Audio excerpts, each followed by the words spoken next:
Death Row, Huntsville, Texas. Inside, awaiting execution, is the world's most notorious serial killer. His name is Henry Lee Lucas. They say I'm the biggest mass murderer in the United States and everywhere else, you know. But I'm not. Today, 8 years after confessing to more than 300 murders, Lucas says he made it all up. Is Henry Lee Lucas the greatest serial killer of all time, or has he perpetrated the most extraordinary fraud in American legal history?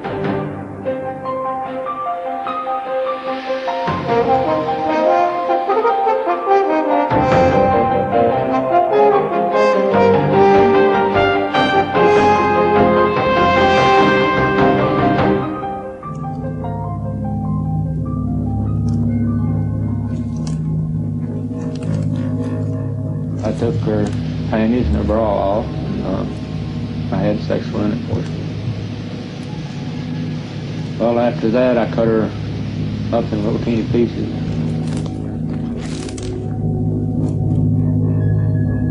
In 1983, a penniless drifter named Henry Lee Lucas was arrested in Stoneburg, Texas, on suspicion of murdering an 80-year-old widow. What Lucas had to say shocked investigators. Not only did he confess to the murder of the old woman, he also claimed he'd killed 60 other people. It was the beginning of a confession spree that would make Lucas the most notorious killer in America. It's like being a movie star. You're just playing the part, you know. You don't think of it, you just play it. Make out that you're the worst serial killer in the history of the United States. And that's what I did. I was at home one Saturday morning back in June of 1983. I had a call from the sheriff in Montague County. He called me and said, Jim, I've got an old boy in jail up here that you might want to talk to. He is confessed to killing 2 people close to here, and has also said that he's killed a lot of other people all over the country. Stunned by Lucas's dramatic revelations, Sheriff Bothwell called in the Texas Rangers, one of America's oldest and proudest police forces. A special task force was formed to coordinate nationwide investigations into the killings. Texas Ranger Bob Prince was assigned to head the new force. We were absolutely deluged. The first day that we opened the task force doors, we had 70 telephone calls, long-distance telephone calls to return. And when we started returning them, we were receiving calls all the time, and we began booking interviews with agencies to come and interview Lucas. I walked across to the courthouse and I told the judge I'd committed these 60 murders, you know. And when I did, it seemed like the house fell in, because I never seen as many helicopters and reporters and cars and police cars and things that started to come in there. A videotaped confession by admitted killer Henry Lee Lucas. Henry Lee Lucas, who claims to have killed over 150 women, was brought into an area in an undisclosed location. Officers have confirmed his involvement in more than 200 murders in 26. We show him he cleared a murder of a white female in Norfolk, Virginia on the 9th of September. Lucas took phone calls from policemen all over the country. Find it on the map or not, I have to look. Under the stewardship of the Texas Rangers, he provided details of the hundreds of murders he claimed to have committed. Task force investigators began compiling a log which gave the locations of the murders being attributed to Lucas. Piece by piece, the task force built up a picture of Lucas's life on the road, roaming the interstates in search of a place to call home. For more than 8 years, Lucas drifted from town to town, going nowhere and achieving nothing. Except perhaps hundreds of murders. I gave him a number, which I gave him a long time ago, that it was 150, and nobody didn't believe it. And after I passed 150, people began to wonder. And I told them it's going to be way over 360.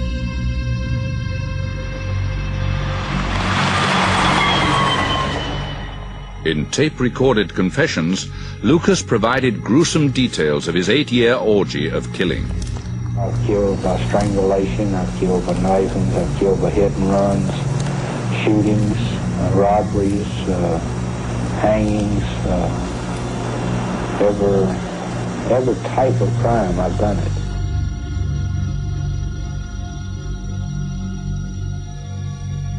Every case I would go out on for them, you know, they would automatically pick up the telephone and call the news media, tell them that I'd solved 4 or 5 cases that day. So the news media would come running, you know. How do you feel? Like I did today. Like what? Same as I did today. What do you predict tomorrow? It was interview after interview. I mean, I couldn't turn around unless it was an interview. And I started staying on TV 24 hours a day. I mean, it changed me. And I got so that I thought I was the biggest movie star in this country.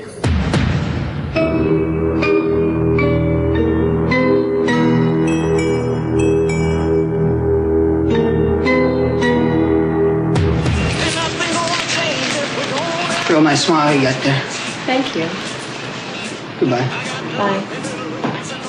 Lucas did become a movie star. The cult film, Henry, Portrait of a Serial Killer, was a fictionalized account of his life.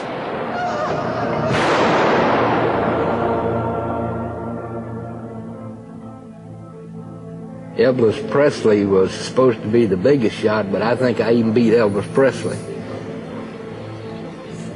And I think I even beat, what's his name, Adolf Hitler? Seemed like I was going to beat him. Because it seemed like every time they would bring a murder case in, I would accept it, no matter what it was. The Henry Lee Lucas Roadshow was in full swing. And Lucas, who had lived all his life as a bum, was basking in his new career as a serial killer. I was a king. I had everything I wanted, everything possible that a man could want. I had money I didn't have before. I had a colored television I didn't have before. I had cable TV, and I didn't have that before. I had all kinds of food, even stacks of cigarettes in cartons in my house. That's coming from nothing. The relationship between Lucas and his task force supervisors was becoming increasingly intimate. I was real close to Sheriff Bow-Well. We were like father and son. Me and Prince were like brothers, you know. We'd go places, we'd do things, I mean, anything, anytime. Don't matter what time it was, day or night. For Prince and Bothwell, the hard work was bringing dividends. They were making a name for themselves as the lawmen responsible for clearing up more than 200 unsolved murders. But their credibility was about to be called into question. 18-year-old Deborah Sue Williamson had been murdered back in August 1975. She'd been married only a few months. In one of his confessions, Lucas claimed he had broken into her home and stabbed her several times. When Deborah's parents, Joyce and Bob Lemons, learned that their daughter's murder had been solved, they thought their ordeal was over. We had a call from a detective in Lubbock. Told us that the case had been solved, that Henry Lucas had done the crime. And we said, okay, we'll be there Monday morning to see what you have. When the Lemons got to hear Lucas's tape-recorded confession, they were astonished. I think we both sort of simultaneously realized this is a joke, you know. He knew that she was stabbed. He knew that part. But everything else was totally wrong. Everything. In his confession, Lucas said he remembered the White House where he'd killed the girl. But at the time of the murder, the house was green. Lucas claimed he'd broken in through the patio door to murder Deborah. At the time, the door was sealed shut. Finally, Lucas said he'd killed the girl in her bedroom. In fact, Deborah was murdered outside the house. The Lemons were convinced that Deborah's murderer was still free. They began their own investigation, talking to Lucas's relatives. They discovered that on the day Deborah was murdered in Lubbock, Texas, Lucas was with his half-sister in Maryland, nearly 2,000 miles away. I mean, let's face it, even Jesus Christ couldn't be in two places at one time. And Henry is certainly no Jesus Christ. The Lemons visited Task Force headquarters.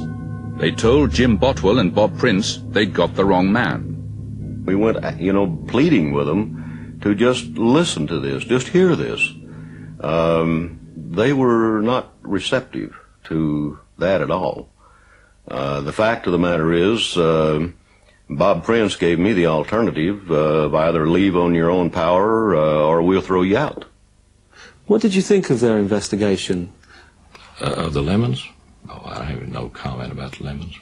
Yeah, they're... Well, they've invested years of their life looking into the Lucas case.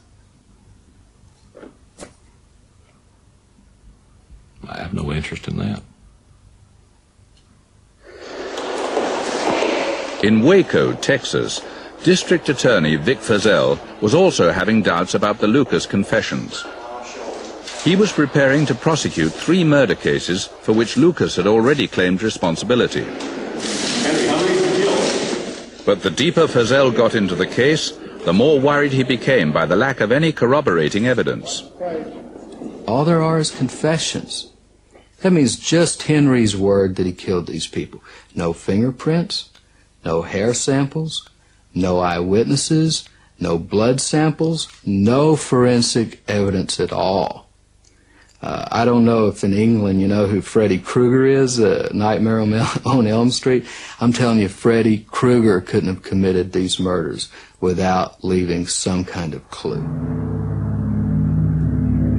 Feazell and his investigators pieced together documentary evidence from Lucas's former life as a drifter. Paychecks, work records, applications for food stamps, traffic violations. But much of the evidence they unearthed conflicted with the task force log. In case after case, Feazell's investigators put Lucas in other parts of the country on the days the murders were committed. On 2 occasions, he was actually in prison. You cannot be in jail in Maryland and be committing a murder in California at the same time.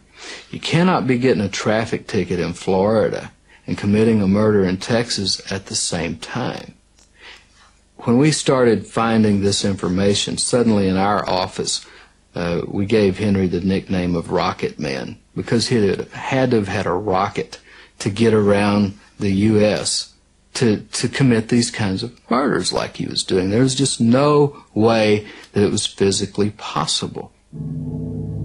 Task Force records had Lucas killing Estela Montoya in Corpus Christi, Texas on March the 5th, 1981. But on the same day, Lucas was 1,200 miles away selling scrap metal in Florida. Do you think it's feasible that he could have been 1,200 miles away in Jacksonville and killed in Corpus Christi, Texas on the same day? No, sir. No. No, I do not. So how do you explain the discrepancy? I can't explain that one. There are many other discrepancies. Lucas was supposed to have strangled Cora Carrillo in Douglas County, Nevada. In fact, he was more than 2,000 miles away in Jacksonville, Florida, buying insurance for his car. Diana Underwood was supposedly shot by Lucas in Baytown, Texas, but Lucas was 750 miles away in Florida selling scrap metal. Hermine Dufour was murdered in Louisiana, but on the day she was killed, Lucas was in jail in Texas. Why do you think that Lucas confessed to the murder of Hermine Dufour in Louisiana when he was in fact in jail in Texas on the day she was killed? I have no idea as to why, because like I say, I don't recall the name Hermine Dufour. I just don't know. During 1979, Lucas cashed 43 weekly paychecks at the Buy-Right grocery store in Jacksonville, Florida. But in the same period, the task force log has Lucas killing on 46 occasions in 16 different states. Could Lucas have managed all these murders and still have made it back to Jacksonville in Florida at the end of every week to cash his paycheck? Does it make sense? Well, certainly that would make sense if he's the one actually cashing the paychecks. Let's look at each individual case. But from your experience as an investigator, does that seem likely that someone would go on this tour of the United States and every week wind up back in Jacksonville, Florida? Let's look at each individual case and let the individual agency determine, was he there or was he at the work site or was he cashing the check? Captain Prince, not the task force. I'm not making a point about the individual cases. I'm making I know a what point you're doing. About the amount of travel that Lucas is supposed to have done during this period. We're getting nowhere. Do you think that it's we're getting nowhere. Credible that he could have travelled that much and committed that many murders? We're getting nowhere. I'm through. I'm sorry, but there just are a whole and our office is closed. Series of points about the travel that Lucas was supposed to have made. As soon as you get your that I was hoping we could our discuss. Office is closed. Okay. And I was really hoping this would be an objective interview, but I can say it's not. The Rangers case was being destroyed by their rival, Vic Feazell. Okay, whenever you can get your stuff out, well. Feazell and his team visited Lucas in jail to present him with their evidence. They sat in the room and talked to me. They said, now we know you didn't do these cases. So look at this. And they had a great big double-page newspaper, I think. I'm not sure of that. But every place I had been, every case that I had confessed to, and where I was at, what time the crime happened, and what time I was here. They had that laid out there on the desk. Said, now we know you didn't do it. When confronted with this information, he looked at us, he smiled. He said, I was wondering when somebody was going to get wise to this. Lucas began to recant. But if Lucas's confessions were all phony, how had he conned so many investigators for so long? Lucas had shown a remarkably detailed knowledge of the murders, details it was thought only the killer could have known. When she started to run, well, I grabbed her. And I put a 22 on her. I told her, I said, now you do what I want or I'm going to shoot you. But before investigating officers could interrogate Lucas, they had to send in their murder reports to the task force.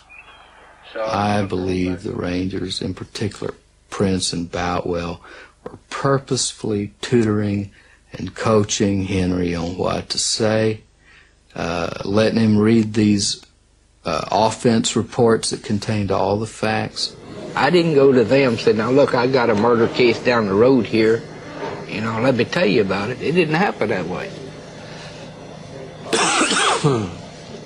They would bring it to me and tell me about it. That's an outright lie.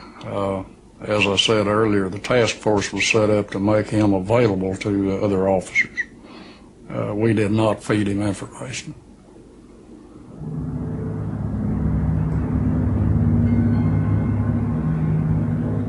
Vic Feazell's allegation of task force misconduct brought him into direct conflict with the force's heads, Jim Botwell and Bob Prince. Only days after speaking out publicly, Feazell became the target of an FBI corruption investigation. He believes the Rangers were behind it. As a result of what I said about the task force, about Prince and Boutwell, they got together with their friends in the state police who had ties, strong ties with the FBI, and they started an investigation of me. My house was searched. I was accused of burglaries, I was accused of homicides, I was accused of bribery, I was accused of being a racketeer. I was investigated for everything. I was handcuffed and dragged through the streets in public view in front of the TV cameras and everything else, with my 4-year-old son sitting at home seeing it all on TV as it happened. What I've said all along, I'll still be proven right. Feazell went to trial facing 80 years in jail. He defended himself against the charges and was acquitted. He went on to sue the Dallas TV station, which had repeated the Ranger FBI allegations. In that case, the jury were convinced that the Rangers had set out to frame Vic Feazell. They awarded him $58 million, the largest libel payment in American history. All this happened because I spoke out against the Texas Rangers. I stepped on the wrong toes. They didn't like it. With Feazell's victory, the credibility of the task force was finally destroyed. But before he recanted his confessions, Lucas had been convicted on 10 counts of murder. He's on death row, awaiting his appeal. Vic Feazell is now his attorney. Henry just may be put to death still, in spite of the evidence, in spite of there being no physical evidence, no witnesses, nothing to tie Henry to these crimes except what came out of his own mouth, which was fed to him that he just regurgitated back out. Henry will probably be put to death for something he didn't do. If my appeal is denied, I won't stand a chance of staying alive. This is Texas. And whatever happens in Texas, no matter what it is, they're going to have their way. And I'm trying to fight a legend. You know that, don't you? The Texas Rangers is a legend. Without his confessions, there's no convincing evidence that Henry Lucas committed a single murder. If that's true, hundreds of killers are today walking free. And the legacy of Lucas's gigantic hoax is a trail of suffering. You lied to the police. You lied to the families. You've done nothing but lie. It ain't worth it.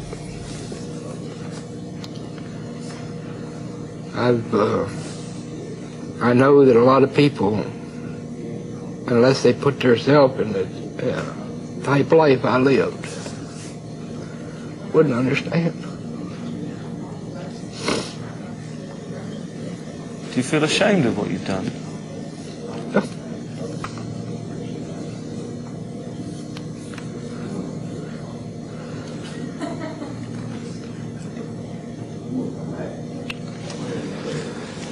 I do.